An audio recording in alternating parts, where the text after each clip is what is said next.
윤겸 전문가, 연말까진 릴렉스 증시. 우리 투자자 여러분들도 좀 하락해도 릴렉스 해도 괜찮을까요? 네. 어제 하여튼 뭐 FOMC 의사록이 좀 얘기가 나오면서 역시 이제 미국 연준도 무조건 이제 그 자이언트 스텝을 갖다가 강행할 수만 없는 어떤 이제 경제 상황도 살펴야 되죠. 또 증시 상황도 살펴봐야 되고 여러 가지를 따져봐야 되고 너무 뭐 이렇게 자이언트 스텝으로 이제 뭐 강행군을 하면은 그 여파가 이제 상당히 크니까요. 그러니까 이제 금리 조절 부분 얘기가 이제 슬슬 나오는 듯 합니다. 이제 각인가되 완급을 조절하겠다.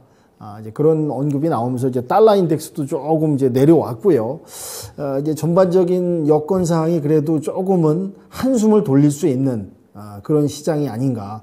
대신에 그래도 그렇다고 해서 이제 급반등하고 급상승할 수 있는 좋은 또 호재는 뚜렷이 찾아볼 수 없는 정체 구간에서 약간 이제 한숨 돌리는, 연말까지는 그래도 좀 긴장을 좀 풀어도 되겠다라는 생각에 이제 연말까지는 좀 릴렉스 증시가 아닐까. 그렇다고 해서 급등하지도 하고 급락하지도 않는 그 안에서 약간의 이제 변동성이 오고 가면서 흘러가는 장시가 되지 않을까. 뭐 산타랠리 언급도 있으니까요. 그러니까 이제 어차피 이제 미 경제가 뭐 아시다시피 이제 그때 코로나 팬데믹이 창궐 하면서 인위적인 그 양적완화를 했습니다. 사실 이제 경제 논리, 경제 그 원칙에 봐서는 이게 인위적이고 무리한 양적 완화는 경제 그 원칙에, 경제 원론에 좀 어긋나는 그게 이제 정책 방향이거든요. 그거에 대한 여파가 지금 이제 고스란히 부메랑이 돼서 지금 뭐 이렇게 우왕좌왕 갈피를 못 잡고 이렇게 헤매고 있는데요.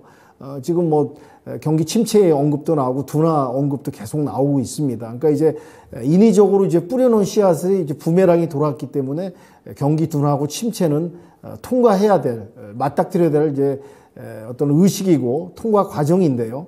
지금 뭐 사실은 이제 이 경기 둔화하고 침체에서 가장 빨리 또 회복하고 가장 어떻게 피해가 적은 국가는 이제 미국이죠. 뭐 달러를 손에 쥐고 있고 기축통화다 보니까. 근데 이제 그 여파로 가장 어려웠던 국가들이 이제 뭐 중진국이야 개발도상국, 약소국들이 가장 뭐 그 피해를 오롯이 다 받는 이런 과정에서 이런 시비가 엇갈리는 전 세계 경제 증시 상황이 나오는 것 같다는 말씀을 드리고요. 제조 PMI도 좀 좋지 않게 나왔습니다. 이 부분이 이제 둔화 침체로 가는 어떤 시그널이 아닐까.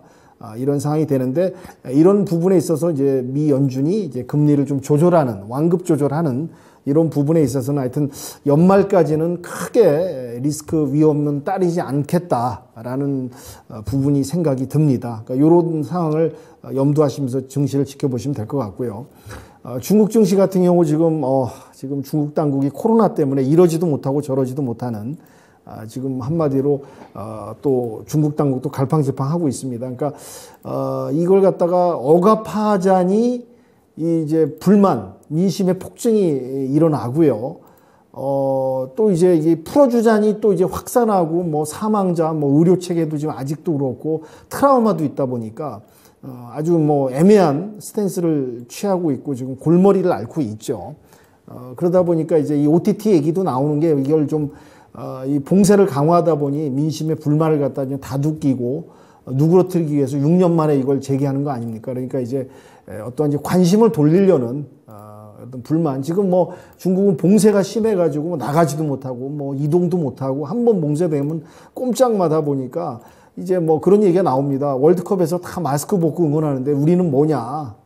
그런 이제 들끓는 민심이 지금 저변이 확대돼 있다. 그래서 이런 부분이 하여튼 코로나 부분이 지금 해결책이 중국 증시에 지금 발목을 쥐는 이런 부분이 아닐까 생각이 듭니다. 그리고 이제 유럽 같은 경우는 이제 미국 IRA 법안에 따르는 이제 상대적으로 이제 유럽이 피해 볼 수 있거나 거기서 이제 수혜에서 벗어날 수 있는 부분이 있으니까 이제 유럽에서도 IRA 대비책을 좀 내놓고 어떤 이제 강구를 하는 것 같습니다. 그러니까 이제 중국과 유럽은 이런 부분이 지금 핵심 문제여서 이렇게 흘러가고 있는 것 같고요.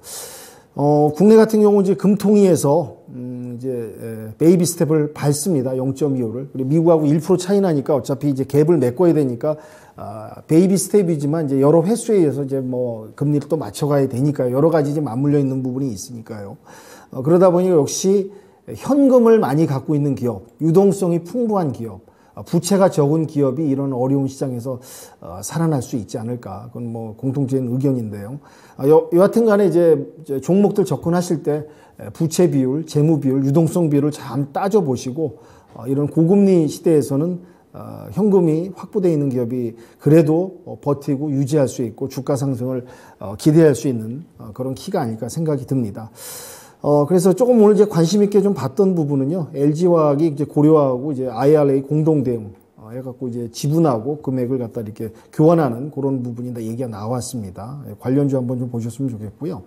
언급드린 중국 한알령 OTT 관련주들, 영화, 드라마, 콘텐츠 관련해서 이런 종목들이 지금 어제부터 들썩이고 움직이고 있는데 추가 상승 여력은 좀 있다고 봅니다. 그러니까 그거 좀 보시고요. 정부에서 이제 일회용품 규제를 완전히 이제 강력하게 단속을 합니다. 대신 1년간의 유예를 두고 뭐 300만 원 과징금을 매기는데 그건 이제 1년 뒤에 하는데 계도 기간을 1년을 잡는데요. 여튼 간에 일회용품 규제에 관련된 관련주들도 좀 움직일 수 있다라는 부분하고요.